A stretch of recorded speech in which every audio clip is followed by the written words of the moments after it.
Hello ಎಲ್ರಿಗೂ ನಮಸ್ಕಾರ. ನಾನು ನಿಮ್ಮ Deeksha. Welcome back to my YouTube channel. ಇವತ್ತು ನಾನು ಈ ವಿಡಿಯೋದಲ್ಲಿ ಹೇಗೆ ಡ್ರೀಮ್ ಕ್ಯಾಚರ್ ಮಾಡೋದು ಅಂತ ತಿಳಿಸ್ಕೊಡ್ತಾ ಇದ್ದೇನೆ. ಸಣ್ಣ ಡ್ರೀಮ್ ಕ್ಯಾಚರ್ ಹೇಗೆ ಮಾಡೋದು ಸಿಂಪಲ್ಲಾಗಿ ಅಂತೇಳಿ ಹಳತ್ತಾದ ಒಂದು ಬಳೆ ಯೂಸ್ ಮಾಡ್ತಾ ಅದಕ್ಕೆ ಉಲ್ಲನ್ ಥ್ರೆಡ್ಡನ್ನು ಸುತ್ತಬೇಕು. ಫಸ್ಟಿಗೆ ಹಳತ್ತು ಬಳೆಯಿಂದ ಮಾಡ್ತಾ ಇರುವಂಥದ್ದು ಬ್ಯಾಂಗಲ್ಸಿಂದ. ಸೊ ನೆಕ್ಸ್ಟ್ ಉಲ್ಲನ್ ಥ್ರೆಡ್ ಇದೆ. ಉಲ್ಲನ್ ಥ್ರೆಡ್ಡನ್ನು ಚೆನ್ನಾಗಿ ಗಮ್ ಹಾಕ್ಕೊಂಡು ಫುಲ್ ಸುತ್ತಾ ಬರಬೇಕು. ನೀಟಾಗಿ ಹತ್ರ ಗ್ಯಾಪ್ಸ್ ಬರಬಾರ್ದು, ಬಳೆ ಕಾಣಬಾರ್ದು. ಸೊ ಚೆನ್ನಾಗಿ ಸುತ್ತಬೇಕು ಕರೆಕ್ಟಾಗಿ.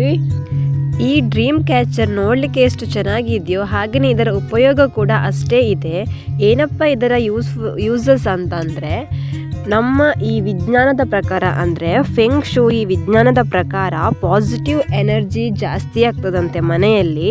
ಹಾಗೆಯೇ ನಮ್ಮ ಏನು ಕನಸಿರುತ್ತೋ ಆ ಕನಸೆಲ್ಲ ನನಸಾಗಿ ನೆಗೆಟಿವ್ ಎನರ್ಜೀಸ್ ಎಲ್ಲ ದೂರವಾಗ್ತದೆ, ಹಾಗೆಯೇ ಕೆಟ್ಟ ಕನಸೆಲ್ಲ ದೂರವಾಗ್ತದೆ ಅಂತ ಹೇಳುವಂಥದ್ದು ಇದೆ ವಿಜ್ಞಾನದ ಪ್ರಕಾರ.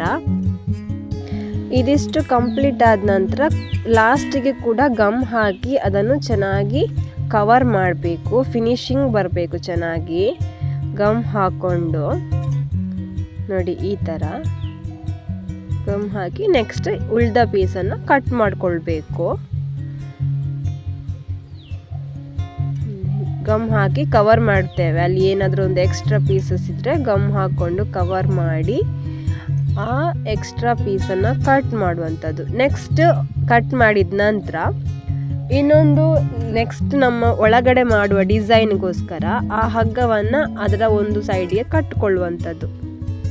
ಬಳೆಗೆ ಕಟ್ಟಿ ನೆಕ್ಸ್ಟ್ ಅಲ್ಲಿಂದ ನೋಡಿ, ಅಲ್ಲಿಂದ ಒಳಗಡೆಯಿಂದ ಒಂದು ಲೇಯರ್ ತಗೊಂಡು ಬಂದು ಎಷ್ಟು ಗ್ಯಾಪ್ ಬೇಕು ಅಷ್ಟು ಗ್ಯಾಪನ್ನು ನಾವೇ ಅಂದಾಜಿಗೆ ಇಟ್ಕೊಂಡು ಆ ಥರ ಹಗ್ಗವನ್ನು ಕೈಯಲ್ಲಿ ಇಟ್ಕೊಂಡು ಒಳಗಡೆಯಿಂದ ಎಳ್ಕೊಳ್ಬೇಕು.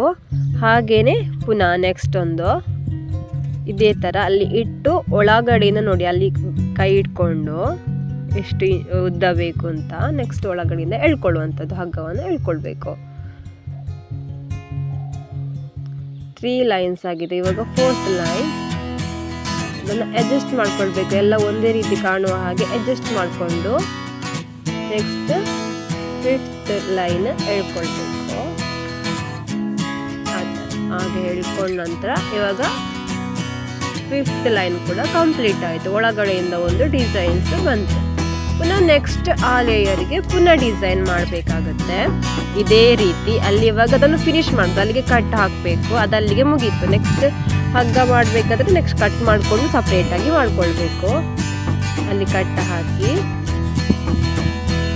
ನೋಡಿ ಅದರ ಮಿಡ್ಲಿಂದ ಈಗ ನೆಕ್ಸ್ಟ್ ಟೈಮ್ ಮಾಡಿದ್ವಲ್ಲ, 2ನೇ ಟೈಮ್ ಮಾಡಿದ್ವಲ್ಲ ಅದರ ಮಿಡ್ಲಿಗೆ ಹಾಕಿ ಪುನಃ ಅದರ ನೆಕ್ಸ್ಟಿನ ಮಿಡ್ಲಿಗೆ, ಅದರ ನೆಕ್ಸ್ಟ್ ಅದರ ಮಿಡ್ಲಿಗೆ ಆ ಥರ ಹಾಕಿಕೊಂಡು ಹೋಗಬೇಕು.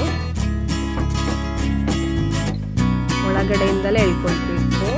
ಹಗ್ಗದ ಮೇಲೆ ಒಂದು ಈ ಹಗ್ಗ ಇಟ್ಕೊಂಡು ಅಡಿಯಿಂದ ಎಳ್ಕೊಳ್ಬೇಕು. ಹೀಗೆ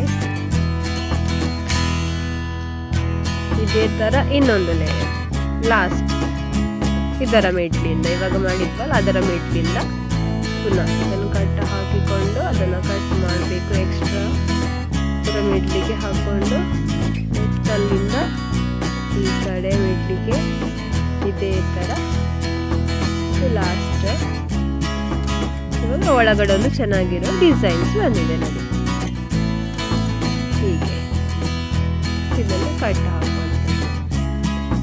ಅದಾದ ನಂತರ ಆ ಬಳೆಗೆ 3 ನೇತು ಹಾಕಲಿಕ್ಕೆ 3 ಹಗ್ಗ ಕಟ್ಟಿ ಅದಕ್ಕೆ ಕೆಳಗಡೆ ಗೊಂಡೆ ಥರ ಮಾಡುವಂಥದ್ದು. ಬೇರೆ ಕಲರ್ ಇದ್ದರೆ ಬೇರೆ ಕಲರ್, ಅದೇ ಕಲರ್ ಆದರೆ ಅದೇ ಕಲರ್. ನಾನು ಬೇರೆ ಕಲರ್ ಯೂಸ್ ಮಾಡಿದ್ದೇನೆ. ಆ ಥರ ಉದ್ದದ ಒಂದು ಮಿಡ್ಲಿದ್ದು ಉದ್ದ ಇಟ್ಟರೆ ಆ ಕಡೆ ಈ ಕಡೆ ಸ್ವಲ್ಪ ಸಣ್ಣದು. ಆಮೇಲೆ ಅದಕ್ಕೆ ಒಂದು ಗೊಂಡೆಯನ್ನು ಮಾಡಿ ಹಾಕುವಂಥದ್ದು. ಗೊಂಡೆ ಮಾಡೋದು ಹೇಗೆ ಅಂತ ತೋರಿಸ್ತೇನೆ ನೋಡಿ. ಪರ್ಪಲ್ ಕಲರ್ ತಗೊಂಡಿದ್ದೇನೆ. ಪರ್ಪಲ್ ಕಲರ್ನು ಕೈಗೆ ಚೆನ್ನಾಗಿ ಸುತ್ಕೋಬೇಕು. ಎಷ್ಟು ಬೇಕು ಅಷ್ಟು ಸುತ್ಕೊಂಡು ಒಂದು ಹಗ್ಗ ಇಟ್ಟು ಅದನ್ನು ಕಟ್ಟ ಹಾಕೋದು. ಮಿಡ್ಲಿಗೆ ಕಟ್ಟ ಹಾಕಬೇಕು. ಕಟ್ಟ ಹಾಕಿ ಅದನ್ನು ಒಂದೇ ಸೈಡಿಗೆ ತಗೊಂಡು ಬಂದು ಪುನಃ ಅಲ್ಲೊಂದು ಕಟ್ಟ ಹಾಕಬೇಕು. ಕಟ್ಟ ಹಾಕಿ ಕೆಳಗಿನ ಪೀಸಸ್ಸನ್ನೆಲ್ಲ ಕಟ್ ಮಾಡಿಕೊಳ್ಬೇಕು. ಕಟ್ ಮಾಡ್ಕೊಂಡು ಆದ ನಂತರ ಚೆನ್ನಾಗಿರೋ ಒಂದು ಗೊಂಡೆ ಆಗುತ್ತೆ. ಆ ಗೊಂಡೆಯನ್ನು ಆ ಹಗ್ಗಕ್ಕೆ ಸೂಜಿಯ ಮುಖಾಂತರ ಸಿಕ್ಕಿಸುವಂಥದ್ದು.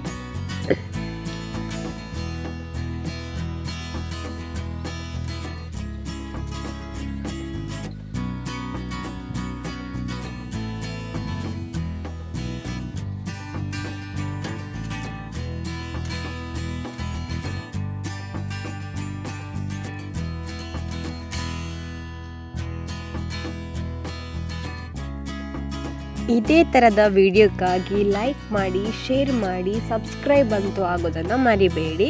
ನಾನು ಇದೇ ಥರದ ಬೇರೆ ಬೇರೆ ಡಿಸೈನ್ಸ್ ಆಗಿರ್ಬೋದು, ಆರ್ಟ್ ವರ್ಕ್ಗಳನ್ನು ಮಾಡೋದನ್ನು ನಾನು ವಿಡಿಯೋ ಮಾಡಿ ಹಾಕ್ತಾ ಇರ್ತೇನೆ. ಸೊ ಸಪೋರ್ಟ್ ಮಾಡಿ. ಹೇಗಾಗಿದೆ ಅಂತೇಳಿ ಕಮೆಂಟ್ ಮಾಡಿ. ತುಂಬ ಸಿಂಪಲ್ ಆಗಿದೆ. ಇಷ್ಟ ಆದರೆ ಲೈಕ್ ಮಾಡಿ, ಶೇರ್ ಮಾಡಿ. Thank you so much for watching.